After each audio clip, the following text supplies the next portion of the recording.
Social మీడియాలో ఒకటి viral అవుతుంది. దీని గురించి మనం ఖచ్చితంగా మాట్లాడుకోవాల్సిన అవసరం ఉన్నది. ఇటు జూమ్ చేయ బాబు. సో చూడండి, అంటే మార్పు అనేది ఏం జరిగింది తెలంగాణలో కాంగ్రెస్ ప్రభుత్వం వచ్చినాక మార్పు జరిగిందా జరగలేదా అనడానికి.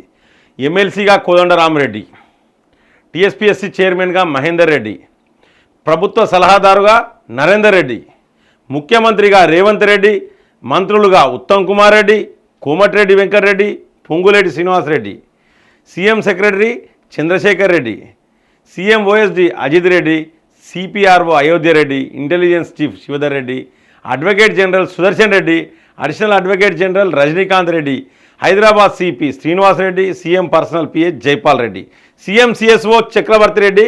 మొన్నటి దాకా దొరల పాలన, మరి ఇప్పుడు ఎవరి పాలన? దయచేసి దీని మీద కామెంట్ చేయండి.